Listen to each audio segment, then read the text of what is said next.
بل هو قرآن مجيد في لوح محفوظ.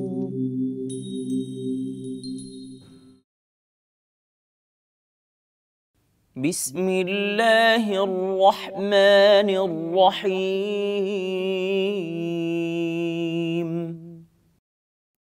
قال فاخرج منها فإنك رجيم وإن عليك اللعنة إلى يوم الدين. قال رب فأنظرني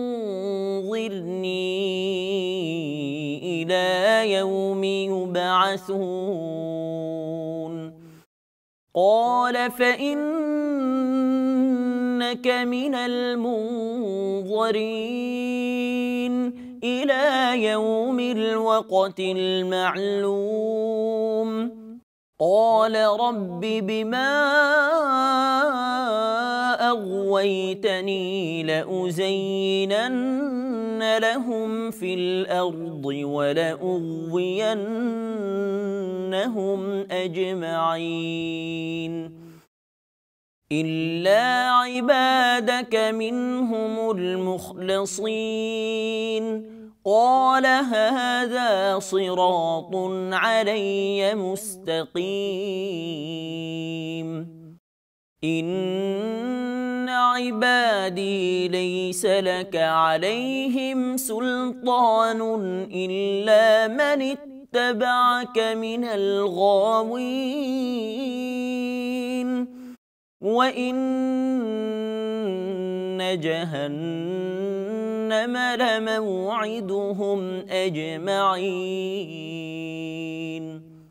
لها 7 أبواب لكل باب منهم جزء مقسوم. إن المتقين في جنات وعيون. ادخلوها بسلام آمنين. ونزعنا ما في صدورهم من غل إخوانا على سرر متقابلين لا يمسهم فيها نصب وما هم منها بمخرجين. نبئ عبادي أني أنا الغفور الرحيم وأن عذابي هو العذاب الأليم. صدق الله العظيم.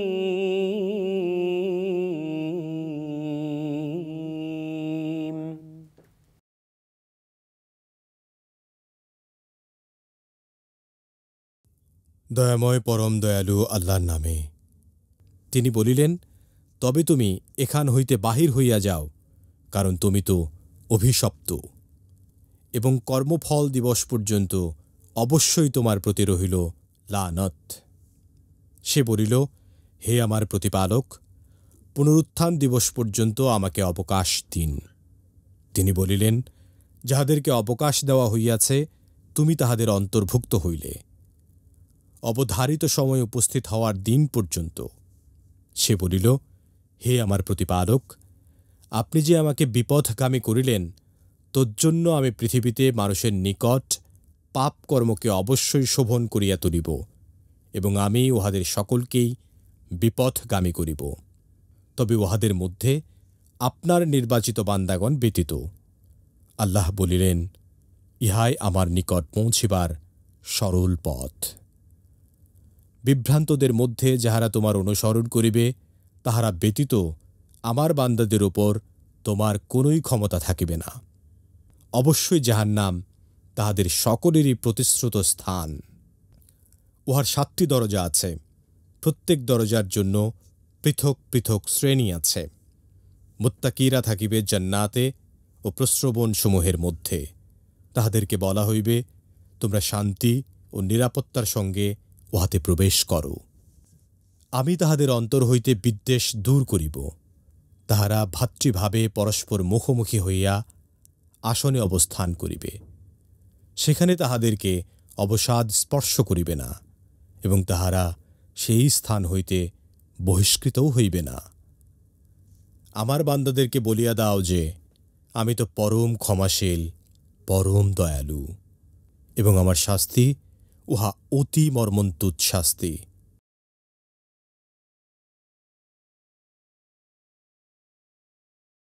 আলহামদুলিল্লাহি ওয়াহদা ওয়াসসালাতু ওয়াসসালামু আলা মান লা নাবিয়্যা বা'দা, আম্মা বা'দ। সুপ্রিয় দর্শক শ্রোতা, আসসালামু আলাইকুম ওয়া রাহমাতুল্লাহি ওয়া বারাকাতুহু। সময় সংবাদের নিয়মিত অনুষ্ঠান লৌহে মাহফুজ থেকে আপনাদের সকলকে জানাচ্ছি আন্তরিক শুভেচ্ছা ও মোবারকবাদ। সুপ্রিয় শ্রোতা, আমরা এতক্ষণ পর্যন্ত পবিত্র কোরআন কারীমের সূরা হিজরের 34 নম্বর আয়াত থেকে 50 নম্বর আয়াতের তেলাওয়াত শুনলাম তরজমা। আসুন আমরা এই আয়াতে কারিমাগুলোর সংক্ষিপ্ত তাফসীর শুনি। আল্লাহ তাআলা আমাদের সকলকে কোরআন কারীম বুঝার তৌফিক দান করুন, আমিন। সুপ্রিয় শ্রোতা, আল্লাহ রাব্বুল আলামিন হযরত আদম আলাইহিস সালামকে সেজদা করার জন্য ইবলিসকে নির্দেশ দিয়েছিলেন, এবং ইবলিস আল্লাহর সেই নির্দেশ লঙ্ঘন করলেন এবং অহংকার বশে বললেন যে, তুমি আমাকে সৃষ্টি করেছো আগুন থেকে, আর আদমকে সৃষ্টি করেছো মাটি থেকে, আমি আদমকে সেজদা করতে পারি না। আর সে কারণেই আল্লাহ তাআলা ইবলিসকে জান্নাত থেকে বহিষ্কার করলেন এবং তাকে কিয়ামত পর্যন্ত তার হায়াত বৃদ্ধির যে আবেদন করেছিলেন সে আবেদনটি মঞ্জুর করেন। সে প্রসঙ্গে বলতে গিয়ে আল্লাহ তাআলা এই 34 নম্বর আয়াতে বলেন, ক্বালা ফাখরুজ মিনহা ফাইন্নাকা রাজিম। আল্লাহ তাআলা বলছেন যে, ইবলিস, আমি তোমাকে যে নির্দেশ দিয়েছিলাম সেটা তুমি লঙ্ঘন করেছো, তুমি অবজ্ঞা করেছো, আমার বিধান লঙ্ঘন করে, আমার ওয়ার্ডার লঙ্ঘন করে তুমি আদমকে সিজদা থেকে বিরত থেকেছো। অতএব তুমি জান্নাত থেকে বেরিয়ে যাও এবং তুমি অভিশপ্ত হিসাবে অভিহিত থাকবে। তার মানে আল্লাহ তাআলা ইবলিসকে জান্নাত থেকে বিতাড়িত করেই শেষ করলেন না, তাকে অভিশপ্ত হিসাবে অভিহিত করলেন। এবং 35 নম্বর আয়াতে আল্লাহ তাআলা বলেন, ওয়াইন্না আলাইকা লা'নাতা ইলা ইয়াউমিদ্দিন, যে শুধু তাকে বহিষ্কার করেছেন এমনটি না, বলেন যে কিয়ামত দিবস পর্যন্ত তার উপর লানত, অভিশাপ বর্ষিত হবে। তার মানে আল্লাহর নির্দেশ লঙ্ঘন করলে, আল্লাহর ওয়ার্ডার পালন না করলে কি হয় সেটা আমরা এই সামান্য একটি বিষয় থেকে আমরা বুঝতে পারি। এবং এটাও বুঝতে পারি পৃথিবীতে আমরা কত রকমের আল্লাহর ওয়ার্ডার আমরা লঙ্ঘন করি। একটি মাত্র ওয়ার্ডার লঙ্ঘন করার কারণে 6 লক্ষ বছর পর্যন্ত ইবাদত করা সত্ত্বেও আল্লাহ তাআলা ইবলিসকে ছাড়েন নাই। অতএব আসুন আমরা যেন আল্লাহর বিধান, আল্লাহর নির্দেশনাকে যথাযথ গুরুত্ব দিয়ে পালন করার চেষ্টা করি। 36 নম্বর আয়াতে আল্লাহ তাআলা বলেন, ক্বালা রব্বি আনজিরনি ইলা ইয়াউমি ইউবআসুন। যখন তাকে লানতের কথা বললেন এবং তাকে যখন আল্লাহ তাআলা কিয়ামত পর্যন্ত তার উপর অভিশাপ নাযিলের কথা বললেন, তখন কিন্তু ইবলিস আল্লাহর কাছে ফরিয়াদ করলেন, হে আল্লাহ, তুমি তাহলে আমাকে একটা কাজ করো, যে আমার হায়াতটাকে কিয়ামত পর্যন্ত বাড়িয়ে দাও। তার মানে আমাকে অবকাশ দাও কিয়ামত পর্যন্ত, পুনরুত্থান দিবস পর্যন্ত, আমি যেন এই সময়কালে আমি ওই মানুষগুলোকে সঠিক পথ থেকে বিচ্যুত করতে পারি। সুপ্রিয় শ্রোতা, 37 নম্বর আয়াতে আল্লাহ তাআলা বলেন, ক্বালা ফাইন্নাকা মিনাল মুনজারিন। আল্লাহ তার এই আবেদন মঞ্জুর করে বললেন যে, তোকে অবকাশ দেওয়া হলো, তথা তুই যে আমার কাছে কিয়ামত পর্যন্ত বয়স বৃদ্ধির, হায়াতে বৃদ্ধির অনুরোধ করেছিলে, আমি তোমার এটা মঞ্জুর করলাম এবং তুমি কিয়ামত পর্যন্ত হায়াত পাবে এবং তুমি সেই হিসাবে তুমি তোমার কার্যাদি সম্পন্ন করতে পারবে। ঠিক 37 নম্বর আয়াতে আল্লাহ তাআলা বলেন, ইলা ইয়াউমিন ওয়াক্তিল মালুম। আল্লাহ বলছেন যে অবধারিত সময় উপস্থিত হওয়ার দিন পর্যন্ত। তার মানে দুনিয়ার জীবন যখন শেষ হয়ে যাবে তখন কিয়ামত সংঘটিত হবে। ইসরাফিল আলাইহিস সালাম সিংহা ফুঁক দিবেন এবং পরবর্তীতে আবার যখন দ্বিতীয় ফুঁক দিবেন তখন কিন্তু মানুষগুলো কবর থেকে আবার উঠতে থাকবে এবং কিয়ামত সংঘটিত হবে। আল্লাহ তাআলা বলেন যে ওই কিয়ামত সংঘটিত হওয়ার দিন পর্যন্ত তোমাকে আমি অবকাশ দিলাম এবং তোমার হায়াতকেও আমি বাড়িয়ে দিলাম। সুপ্রিয় শ্রোতা, 38 নম্বর আয়াতে আল্লাহ তাআলা বলেন, ইলা ইয়াউমিল ওয়াক্তিল মারুম। আল্লাহ তাআলা বলছেন যে তোমাকে অবকাশ দিলাম ওই দিন পর্যন্ত যেই দিন অবধারিত মানুষ আবার উত্থিত হবে তথা কিয়ামত সংঘটিত হবে। তার মানে আল্লাহ রাব্বুল আলামিন ওই ইবলিসের সেই অনুরোধ রক্ষা করলেন এবং তাকে তার হায়াত বাড়িয়ে দিলেন। মানুষ যখন দুনিয়ার জীবন শেষ করবে, কবরের জীবনে যাবে, আল্লাহ তাআলা হযরত ইসরাফিলকে সিংহা ফু দিতে বলবেন। তিনি যখন প্রথমবার সিংহা ফু দিবেন সমস্ত পৃথিবীটা ধ্বংসস্তূপে পরিণত হবে এবং দ্বিতীয় সিংহায় ফুঁক দেওয়ার পর আবার মানুষগুলো কবর থেকে উঠে উঠে কিয়ামতের ময়দানে তারা উপস্থিত হবে। এবং আল্লাহ তাআলা বলেন যে ওই দিন পর্যন্ত আমি তোমাকে অবকাশ দিলাম, তুমি যা ইচ্ছা তাই করতে পারবে এবং তোমার হায়াতকে বাড়িয়ে দেওয়া হলো কিয়ামত দিবস পর্যন্ত। 29 নম্বর আয়াতে আল্লাহ তাআলা বলেন, ক্বাল রব্বি বিমা আগওয়াইতানি লাউযায়্যিনান্না লাহুম ফিল আরদ ওয়া লাউগওয়িয়ান্নাহুম আজমাইন। যখন তার এই হায়াত বাড়িয়ে দেওয়া হলো তখন ইবলিস স্পষ্ট করে বলেন, হে আমার রব, আপনি যে আমাকে বিপদগামী করলেন তোর জন্য আমি পৃথিবীতে মানুষের নিকট পাপ কাজকে শোভনীয় করে তুলব। সুপ্রিয় শ্রোতা, এই বিষয়টি অত্যন্ত গুরুত্বপূর্ণ, আমাদের ভেবে রাখা দরকার। আল্লাহ তাআলার কাছেই কিন্তু ইবলিস এ কথাটি বলেছিলেন যে যত পাপের কাজ আছে আমি সমস্ত পাপের কাজগুলোকে মানুষের সামনে সুন্দরভাবে উপস্থাপন করব। সে তখন আমার এই কাজগুলোকে ভালো মনে করে করবে, অথচ এর পরিণতিতে সে জাহান্নামে যাবে এটা সে একবারও ভেবে দেখবে না। ওয়ালা উগওয়িয়ান্নাহুম আজমাইন, এবং বললেন যে আমি সকলকে বিপদগামী করব। তার মানে আপনি আমাকে হায়াত দিয়েছেন, আমি হায়াত পেয়েছি, এখন আমার কাজটা হলো আমি ওই মানুষগুলোকে যাদের কারণে আমি আমার দফতরটা হারালাম আমি তাদেরকে বিপদগামী করব এবং তাদের সামনে সমস্ত পাপ কাজগুলোকে সুন্দরভাবে সুশোভিতভাবে উপস্থাপন করব। 40 নম্বর আয়াতে আল্লাহ তাআলা বলেন, ইল্লা ইবাদাকা মিনহুমুল মুখলাসিন, তবে তাদের মধ্য হতে আপনার নির্বাচিত বান্দাগণ ব্যতীত। এটা কিন্তু ইবলিস নিজেও স্বীকার করলেন, সে চেষ্টা করে যাবেন যারা আল্লাহর নির্বাচিত বান্দা, আল্লাহর পাপী বান্দা সকলকেই তিনি পথভ্রষ্ট করবেন, কিন্তু সে নিজেই আবার স্বগতোক্তি করে বলেন, হে আল্লাহ, তোমার নির্বাচিত বান্দা যারা, নেককার বান্দা যারা, প্রিয়তম বান্দা যারা, যারা তোমার নির্দেশনা যথাযথ বাস্তবায়ন করে পালন করে, তাদেরকে কিন্তু আমি পারবো না, একথা তিনি স্বীকার করলেন এবং স্বীকারোক্তি দিয়ে বললেন যে ইল্লা ইবাদাকা মিনহুমুল মুখলাসিন, তাদের মধ্য থেকে যারা তোমার নেককার বান্দা, খুলুস বান্দা এবং বিশেষ বান্দা, আমি তাদেরকে পথভ্রষ্ট করতে সক্ষম হব না। 41 নম্বর আয়াতে আল্লাহ তাআলা বলেন, ক্বালা হাযা সিরাতুন আলাইয়া মুস্তাকিম, আল্লাহ বললেন এটাই আমার নিকট প্রসার সরল পথ। তার মানে আল্লাহ তাআলা তার সরল পথের কথা বললেন। কোনো ব্যক্তি যদি ইমানদার হয় এবং আল্লাহর বিধান মোতাবেক জীবন গঠন করে, আল্লাহ যা নির্দেশ দিয়েছেন সেটা পালন করে এবং আল্লাহ যেটা নিষেধ করেছেন সেটা বর্জন করে, সেই ব্যক্তি সিরাতাল মুস্তাকিমে কায়েম থাকেন এবং তার জন্যই আল্লাহ তাআলা জান্নাত রেখে দিয়েছেন। এই জন্য আল্লাহ বলছেন যে হাযা সিরাতু আলাইয়া মুস্তাকিম, যে আমার কাছে প্রসার সরল পথটা হলো সেটাই যেটা এই খুলস বা খালেস বান্দারা, মুখলেস বান্দারা অবলম্বন করে থাকে। 42 নম্বর আয়াতে আল্লাহ তাআলা বলেন, ইন্না ইবাদি লাইসা লাকা আলাইহিম সুলতানুন ইল্লা মান ইত্তাবাআকা মিনাল গাবিন। আল্লাহ বলছেন যে বিভ্রান্তদের মধ্যে যারা অনুসরণ করবে তারা ছাড়া আমার বান্দাদের উপর তোর কোনো ক্ষমতা থাকবে না। আল্লাহু আকবার।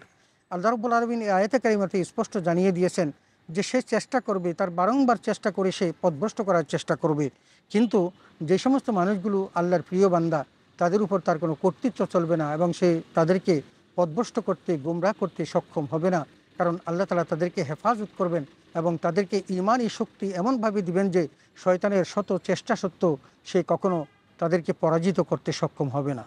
43 নম্বর আয়াতে আল্লাহ তাআলা বলেন, ওয়াইন্না জাহান্নামা লামাউইদুহুম আজমাইন। আল্লাহ বলছে যে অবশ্যই তোর অনুসারীদের সবারই নির্ধারিত স্থান হবে জাহান্নাম।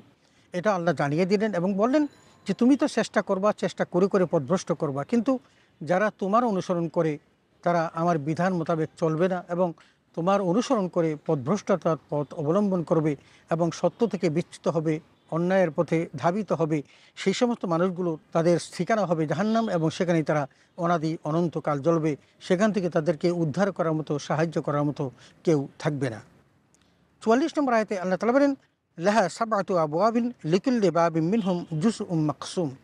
আল্লাহ তাআলা বলছেন যে ওর 7টি দরজা আছে, তার মানে জাহান্নামের 7টি দরজা আছে, প্রত্যেক দরজার জন্য পৃথক পৃথক দল আছে। তার মানে যে যেই পাপ কাজ করবে সেই পাপ কাজের জন্য তাকে যে নির্ধারিত স্থান দেওয়া আছে সে সেখানেই প্রবেশ করবে এবং তার জন্য সেটাই থাকবে। যেমন এখানে স্পষ্ট করে আল্লাহ তাআলা বলে দিচ্ছেন যে তাদের জন্য থাকবে ওই সমস্ত জায়গা যেই জায়গাগুলোতে তারা প্রবেশ করবে এবং যেই কাজের মধ্যে তারা দুনিয়ার জীবনে নিয়োজিত থাকবে সেই পাপগুলোই তারা তখন সেখানে করবে।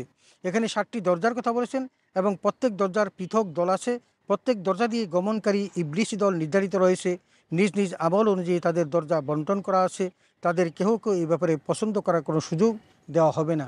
যে ধরনের পাপ করবে, মুনাফিকি করবে, কুফরি করবে, আল্লাহর অবাধ্য হবে এবং যে রকমের পাপ করবে সেই পাপের জন্য তাকে সেই দরজা নির্ধারণ করে দেওয়া থাকবে এবং সেই দরজা দিয়ে সে জাহান্নামে প্রবেশ করবে। তবে সবগুলো দরজার ভিতর দিয়ে প্রবেশ করার পর তাদের জন্য জাহান্নামের আযাব থাকবে এবং সেই আযাব তাদেরকে গ্রাস করবে কিয়ামত অবধি এবং অনাদি অনন্তকাল। সুপ্রিয় শ্রোতা, ৪৫ নম্বর আয়াতে আল্লাহ তাআলা বলেন, ইন্নাল মুত্তাকিনা ফি জান্নাতিন ওয়া আয়ুন। এতক্ষণ পর্যন্ত কাফির মুশরিক এবং ইবলিসের দল যারা অনুসরণ করেছে তাদের জন্য কি শাস্তির ব্যবস্থা, সেই সম্পর্কে আল্লাহ তাআলা আলোচনা করার পর এখন জান্নাতি মানুষের বর্ণনা দিচ্ছেন এবং জান্নাতে আল্লাহ তাআলা যে সকল নেয়ামত রেখে দিয়েছেন সে সকল নেয়ামতের কথা বলতে গিয়ে বলেন যে ইন্নাল মুত্তাকিনা ফি জান্নাতিন ওয়া আয়ুন, যে জান্নাতীদের জন্য যারা মুত্তাকি থাকবে তাদের জন্য জান্নাত থাকবে, তার মানে সেখানে বিশাল বাগান থাকবে এবং সেই বাগানের নিচে তাদের বসার ব্যবস্থা থাকবে এবং সেখানে তাদের জন্য প্রস্রবণ বা ঝর্ণা ধারা থাকবে, বিভিন্ন রকমের ঝর্ণা ধারা, সেখানে মধুর নহর থাকবে, শরাবের নহর থাকবে, দুধের নহর থাকবে এবং সুমিষ্ট পানির নহর থাকবে, সেখান থেকে তারা অনাদি অনন্তকাল পান করতে থাকবে। আল্লাহ তাআলা সেই কথাটি বলেছেন যে ফি জান্নাতিন ওয়া আয়ুন, তারা ওই প্রস্রবণযুক্ত জান্নাতের মধ্যে তারা সেখানে অবস্থান করবে যারা মুত্তাকি হবে। রাসূল আকরাম সাল্লাল্লাহু আলাইহি ওয়াসাল্লাম জান্নাতীদের নিয়ামতের কথা বলতে গিয়ে বলেছেন, ওয়াইদ্দাত লিইবাদিয়া সালিহিনা মা লা আইনুন রাআত ওয়ালা উযনুন সামিআত ওয়ালা খাতরুন আলা কলবিন বাশার। নবীজি বলেছেন যে আল্লাহ তাআলা জান্নাতি মানুষের জন্য, মুত্তাকি মানুষের জন্য জান্নাতে যে সকল নিয়ামতের কথা লিখে রেখেছেন, নিয়ামত সাজিয়ে রেখেছেন, সেই সমস্ত নিয়ামত কোনো চোখ দেখে নাই, কোনো কান শুনে নাই, কোনো মানবত্বর চিন্তাও করতে পারবে না। অতএব আমরা যেন সেই জান্নাত লাভের জন্য মুত্তাকি হই এবং মুত্তাকি হওয়ার জন্য যে বিষয়গুলো আমাদের জরুরি সেই বিষয়গুলোর জন্য আমরা আয়ত্ত করে আমলে পরিণত করার চেষ্টা করি। সুপ্রিয় শ্রোতা, ৪৬ নম্বর আয়াতে আল্লাহ তাআলা বলেন, উদখুলুহা বিসালামিন আমিনিন, যে ওই জান্নাতি মানুষগুলো তাদেরকে বলা হবে যে তোমরা শান্তি ও নিরাপত্তার সাথে এখানে প্রবেশ করো। তার মানে তারা যখন জান্নাতে প্রবেশ করবে তখন তারা শান্তি লাভ করবে, তাদের উপর কোনো কষ্ট দুঃখ কোনো কিছুই থাকবে না, তাদের পেরেশানি থাকবে না, গমগিনি থাকবে না এবং তারা সেখানে সুখ আর সুখ দেখবে। কারণ জান্নাতি মানুষগুলোর জন্য আল্লাহ কোনো দুঃখের ব্যবস্থা রাখেন নাই, কোনো পেরেশানির ব্যবস্থা রাখেন নাই, তারা সেখানে শান্তিতে থাকবে, নিরাপদে থাকবে এবং সুখে স্বাচ্ছন্দ্যে তারা থাকবে। ৪৭ নম্বর আয়াতে আল্লাহ তাআলা বলেন, ওয়ানাযা'না মা ফি সুদুরিহিম মিন গিল্লিন ইখওয়ানান আলা সুরুরিন মুতাকাবিরিন। আল্লাহ বলছেন যে আমি তাদের অন্তর হতে ঈর্ষা দূর করব। তার মানে ওই জান্নাতি মানুষ যারা থাকবে তাদের মধ্যে ঈর্ষা থাকবে না, তাদের মধ্যে গীবত থাকবে না, চগলখুরি থাকবে না, বিভিন্ন রকমের যত অপকর্ম দুনিয়ার জীবনে মানুষ করে সেই সকল অপকর্ম আল্লাহ তাআলা তাদের অন্তর থেকে দূর করে দিবেন এবং তারা ভাই ভাই হয়ে পরস্পর মুখোমুখি অবস্থান করবে। হিংসা বিদ্বেষ না থাকার কারণে তারা এক জায়গাতে মুখোমুখিভাবে বসবেন এবং প্রত্যেকেই প্রত্যেকের মতো করে আনন্দ উপলব্ধি করবেন, আনন্দ ভোগ করবেন এবং সেই অনাদি অনন্তকালের আনন্দ ভোগের ব্যবস্থাই আল্লাহ তাআলা মুত্তাকিদের জন্য জান্নাতে করে রেখেছেন, যেই জান্নাতের নিয়ামতের কথা পৃথিবীর কোনো চোখ কোনোদিন দেখে নাই, কোনো অন্তর চিন্তাও করতে পারবে না। সুপ্রিয় শ্রোতা, ৪৮ নম্বর আয়াত আল্লাহ বলেন, লা ইয়ামাসসুহুম ফিহা নাসাবুন ওয়া মা হুম মিনহা বিমুখরাজিন। বলছেন সেখানে তাদেরকে অবসাদ স্পর্শ করবে না, তার মানে তারা কোনো ক্লান্ত হবে না, ক্লান্তি তাদেরকে পাবে না। যত রকমের তারা সেখানে পরিশ্রম তো নাই, বরং তারা খাবে, ফুর্তি করবে, আনন্দ উল্লাস করবে এবং সে আনন্দ উল্লাস করতে গিয়ে তাদের যে অবকাশ হওয়া বা গ্লানি আসা বা তাদের দেহের মধ্যে একটা রকমের অবসাদগ্রস্ত ভাব তৈরি হওয়া, এই সকল কিছুই আল্লাহ তাআলা তাদের কাছ থেকে দূর করে দিবেন এবং তারা সেখান থেকে বহিষ্কৃত হবে না। কারণ যারা একবার জান্নাতে যাবে তারা অনাদি অনন্তকাল জান্নাতে থাকবে। জান্নাত এমন কোনো জায়গা নয় যেখান থেকে আবার বহিষ্কার করা যায় এবং তারা ইচ্ছা করো সেখান থেকে আর কোনো কিছু প্রত্যাশা করবে না। যেমনটি আল্লাহ তাআলা কোরআনুল কারীমের অন্যত্র বলেছেন, খালিদিনা ফিহা লা ইয়াবগুনা আনহা হিওয়ারা। আল্লাহ বলেছেন যে জান্নাতি মানুষগুলো অনাদি অনন্তকাল জান্নাতে থাকবে এবং তারা সেখান থেকে অন্য কোথাও স্থানান্তর হওয়ার কামনা করবে না। তার মানে তার জন্য এমন সব নেয়ামত থাকবে যেই নেয়ামতের পর অন্য কোনো কিছু প্রাপ্তির জন্য তার কোনো আকাঙ্ক্ষা থাকবে এমনটি হবে না। সুপ্রিয় শ্রোতা, ৪৯ নম্বর আয়াতে আল্লাহ তাআলা বলেন, নাব্বি ইবাদি আন্নী আনাল গফুরুর রাহিম। আল্লাহ তাআলা বলেন, হে আমার বান্দাদেরকে তুমি জানিয়ে দাও নিশ্চয়ই আমি ক্ষমাশীল পরম দয়ালু। এই যে আল্লাহ তাআলা এত সব নেয়ামতের কথা বললেন, কেন বললেন? কারণ আল্লাহ তাআলা মানুষের অপরাধ ক্ষমা করেন, কারণ তিনি গফুর আর তিনি অতিশয় দয়ালু।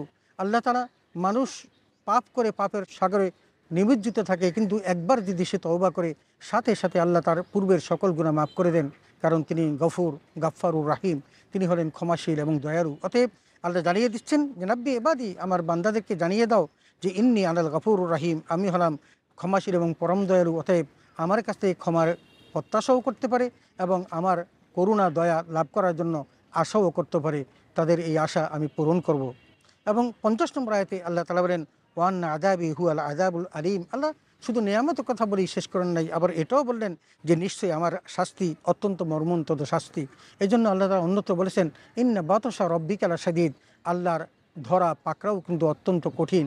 পৃথিবীতে মানুষ কত পাপ করে, অন্যায় করে এবং সেই সদর পেয়ে আবার দুনিয়ার মধ্যে চলাফেরা করে, কিন্তু আল্লাহ বলেন তোমাকে দুনিয়ার জীবনে অবকাশ দিয়েছি ঠিকই, কিন্তু কেয়ামতের মাঠে আমি তোমাকে আর অবকাশ দেব না। সেদিন আমি তোমাকে পাকড়াও করব এবং আমি এমনভাবে পাকড়াও করব যে তুমি সেদিন আর নিস্তার খুঁজে পাবে না, তোমাকে সাহায্য করার মতো তোমার পাশে কেউ দাঁড়াবে না। সুপ্রিয় শ্রোতা, আমরা এতক্ষণ পর্যন্ত পবিত্র কোরআন কারীমের সূরা হিজরের 34 নম্বর আয়াত থেকে 50 নম্বর আয়াতের তেলাওয়াত শুনলাম তরজমা ও তাফসির। আসুন আমরা জান্নাতীদের জন্য আল্লাহ তাআলা যে দুঃসংবাদ দিয়েছেন সেগুলোকে গ্রহণ করে আমরা ওগুলো থেকে নিজেকে বাঁচিয়ে রাখার চেষ্টা করি, এবং জান্নাতের যে নেয়ামতের কথা বলেছেন আমরা জান্নাত পাওয়ার জন্য মুত্তাকি হওয়ার চেষ্টা করি। এবং মুত্তাকি হতে পারলে অনাদি অনন্তকালে জান্নাত পাবো, যেখানে কোনো অবকাশগ্রস্ততা থাকবে না, কোনো পেরেশানি থাকবে না, দুশ্চিন্তা থাকবে না, দুরাচার থাকবে না, এবং অন্তরে কোনো হিংসা বিদ্বেষ থাকবে না। এমন একটি জান্নাত যেন আমরা লাভ করতে পারি, যে জান্নাতের মধ্যে আল্লাহ তাআলা সুমিষ্ট ফলাদি ইত্যাদি তৈরি করে রেখে দিয়েছেন, যেটা পৃথিবীর মানুষ চিন্তাও করতে পারবে না। আসুন আল্লাহ তাআলার কাছে আমরা ফরিয়াদ করি, আল্লাহ যেন আমাদের প্রত্যেককে মুত্তাকি হিসেবে কবুল করেন, জান্নাত লাভে ধন্য করেন। আল্লাহ তাআলা আমাদের সকলকে সেই তৌফিক দান করুন, আমিন। ওয়া আখিরু দাওয়ানা আলহামদুলিল্লাহি রাব্বিল আলামিন। আসসালামু আলাইকুম ওয়া রাহমাতুল্লাহি ওয়া বারাকাতুহু।